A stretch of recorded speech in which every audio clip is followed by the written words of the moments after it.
Eu acho que no primeiro tempo, e aí a gente já começa a falar da formação, era justamente aquela formação que a gente comentou ontem aqui no canal do Pedrosa, e deixando claro mais uma vez pra galera, o Rojas foi uma opção realmente do técnico Ramon Dias, a gente comentou sobre isso, e eu até falei no meu texto. Às vezes você pode discordar aqui, você pode discordar ali, você concorda, discorda. Por exemplo, ontem eu falei aqui na minha live e eu entendia completamente, e isso é uma informação, a utilização na direita do Rojas. Eu entendia. Qual foi o argumento que eu consegui apurar?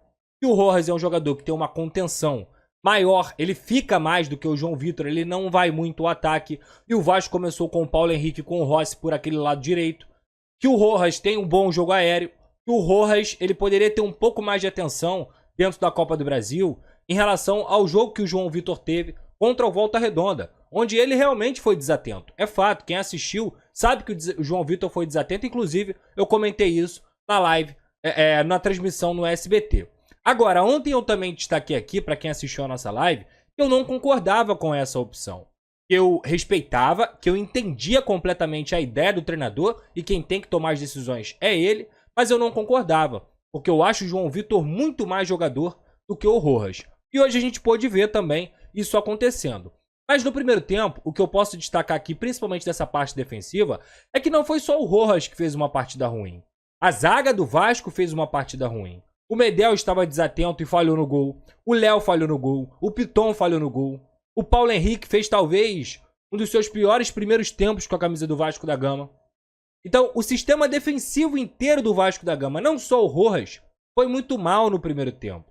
Foi muito desatento.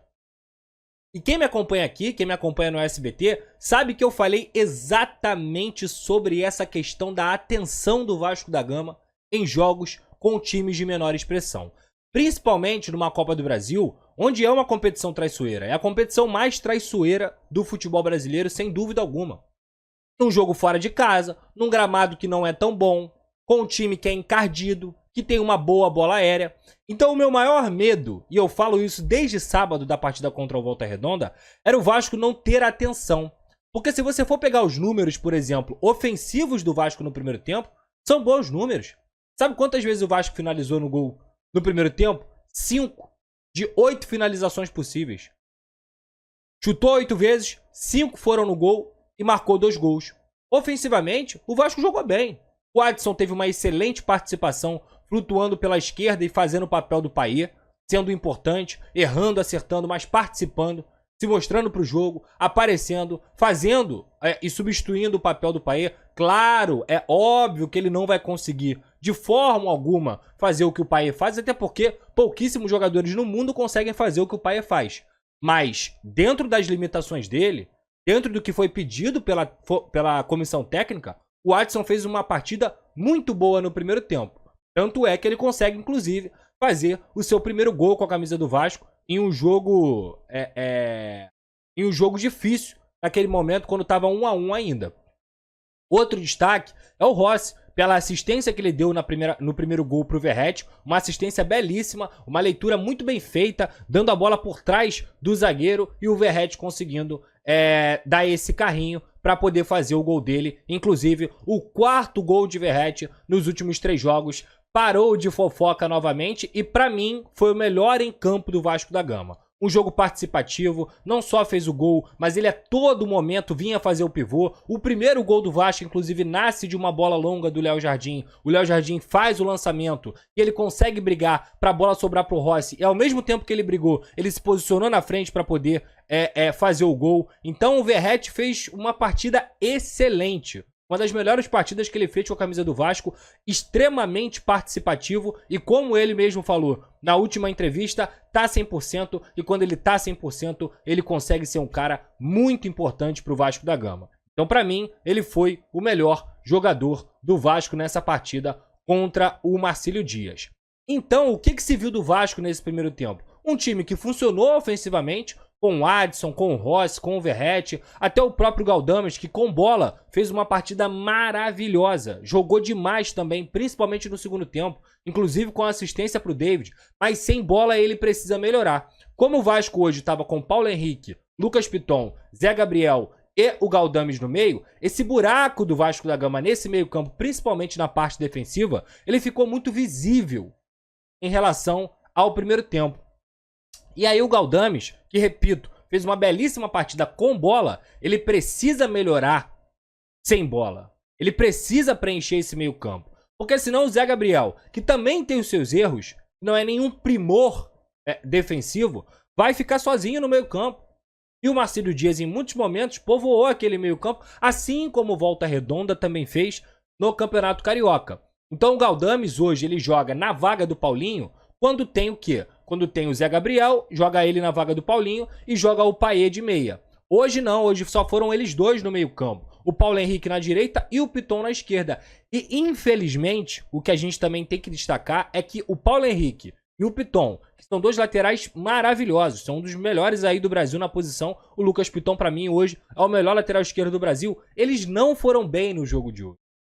Óbvio que também a gente tem que lembrar que o Payet, quando tá em campo, ele consegue fazer essa dupla, fazer essa dobradinha com o Piton de forma muito melhor. É um cara que ele potencializa o futebol do Piton. Hoje o Piton não foi tão bem. Hoje o Paulo Henrique foi muito mal no primeiro tempo e não à toa ele saiu no primeiro tempo.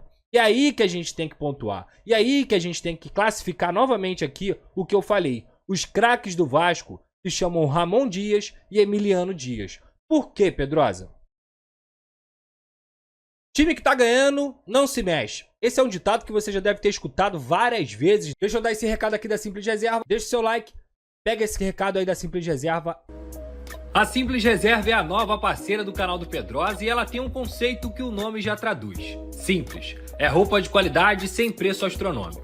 Pra mim, a ideia de estar bem vestido também é saber ser simples, onde quer que você esteja. Seja no trabalho, no lazer, com frio ou calor, é o que faz parte do seu dia a dia. E apontando a câmera do seu celular para esse QR Code aqui na tela ou clicando no link da descrição, você pode usar o cupom PEDROSA10 e ganhar 10% de desconto na Simples Reserva. Seja para homens, mulheres ou crianças. Ficou fácil estar bem vestido e num preço bom também. Quer saber mais? Clica lá, vem comigo, tamo junto.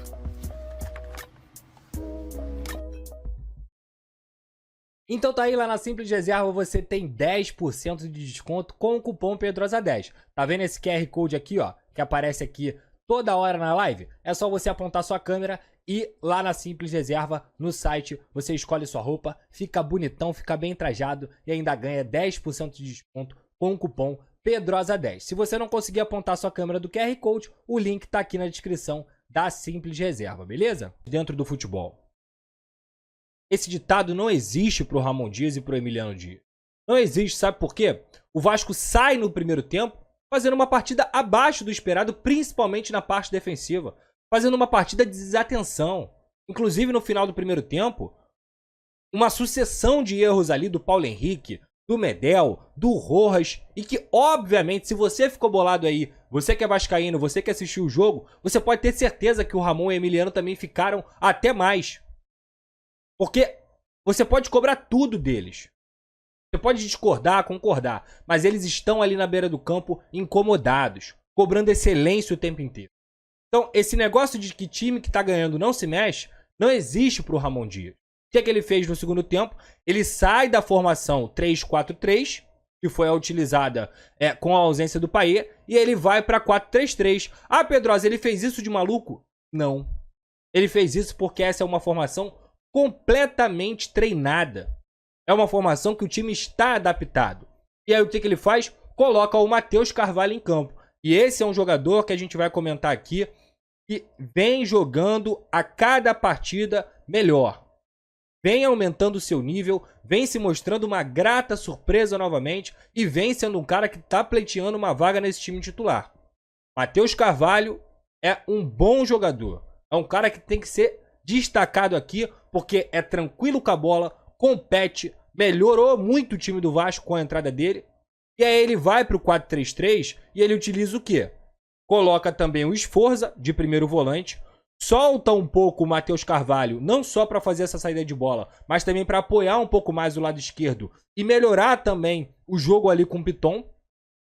E ele coloca o Rojas para fazer a linha de 4. O Rojas na direita, o Medel como zagueiro pela direita, o Léo que também não foi bem no primeiro tempo e depois cresceu muito no segundo tempo. Fez uma partida maravilhosa. E na esquerda, o Piton. Aí como é que ficou? Rojas, Medel, Léo, Piton. Sforza, Matheus Carvalho e o Galdames, como esse meia, como esse cara mais cerebral. Adson na esquerda, podendo flutuar, Rossi na direita e o Verratti na frente. Depois, o time, mesmo com essas mexidas, não conseguiu responder tanto. O Matheus Carvalho entrou bem, mas o Marcílio Dias continuava se assanhando, jogando essa bola na área, um campo muito pesado, como bem lembra aqui o chat. E aí o que ele faz? Mexe de novo. Porque técnico que é técnico não tem medo de mexer. Técnico que é técnico interfere na partida quando seu time não tá jogando bem. Não é só gritar, não é só exigir, é mexer dentro do jogo, é fazer as mudanças necessárias. E tudo isso com um elenco extremamente limitado. Com um elenco que faltam peças. Só que para eles não. Eles buscam soluções, eles melhoram a equipe, tá? E aí o Rojas acaba sentindo, o João Vitor entra por conta disso, melhora também aquele lado direito. E repito pra vocês, eles são brilhantes. Isso não quer dizer que a gente não possa pontuar aqui e discordar a vez ou outra. A gente só não pode achar que a gente entende mais de futebol do que eles. Aí isso é um grande erro. Esse negócio de ficar... porque eu... Gente, vocês não entendem mais de futebol do que Ramon Dias e Emiliano Dias. Nem eu. Muito menos eu. Agora, isso não quer dizer que de forma tranquila, de forma serena e racional, a gente não pode criticar. O João Vitor é muito melhor que o Rojas. E aí ele sai por lesão, entra o João Vitor, o Vasco melhora. Depois ele coloca o Prachetes e o David. E novamente ele mexe na formação. Porque ele faz um 4-4-2, deixa o David como segundo atacante, como ele vem atuando, como é uma detecção dessa comissão técnica para priorizar, para potencializar o David. E o Galdames começa a jogar muita bola também. O Léo melhora na partida, o Galdames melhora na partida, o Medel melhora na partida. E o Vasco começa a ter um controle maior com essas mexidas. E o Praxedes, que é um cara que a gente criticou muito aqui e que obviamente a própria comissão técnica também, ela detectou essa queda de rendimento do Praxedes e não à toa ele perdeu espaço nesse time. O Praxedes não entra mal na partida. Muito pelo contrário. Ele entra bem. Assim como o David. Então assim, a gente pode ter nossas ressalvas, mas a gente nunca vai ser desonesto aqui. Nunca. Praxedes e David entraram bem.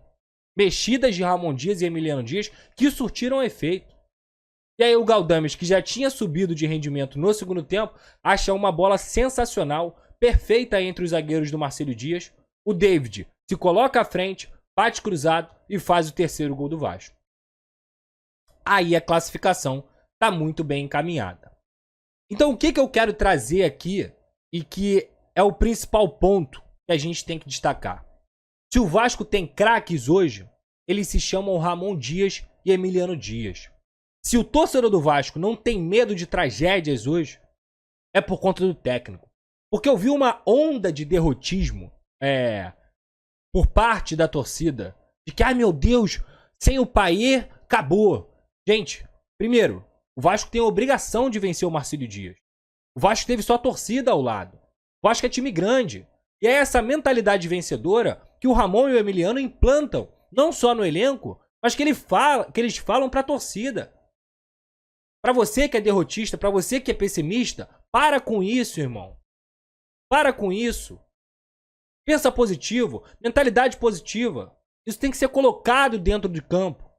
E vem sendo colocado até mesmo quando o Vasco não faz grandes partidas. O Vasco consegue competir, consegue jogar bem.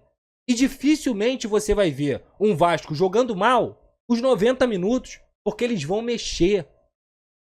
Porque eles vão fazer as alterações necessárias. Não tem nome, não tem grife, não importa quanto você custou, não importa se você está jogando demais na temporada. Se ele tiver que mexer, ele vai mexer. Ele vai mexer. Então essa mentalidade derrotista, ela também tem que partir daqui para fora. Também tem que partir. Eu vi muita gente, meu Deus, eu tô desesperado. E tudo bem, valeu. Mas esse é um novo Vasco. É um novo Vasco com grandes treinadores. E repito, não tenho dúvida que o Ramon Dias e o Emiliano são os melhores técnicos que o Vasco já teve no século. Não tenho dúvida disso. Com todo respeito a Luxemburgo, Ricardo Gomes, Renato Gaúcho, com todo respeito a todos. Agora, de entender de futebol, de conseguir tirar leite de pedra de um elenco que é limitado, cara, esses caras são absurdos. Esses caras são absurdos.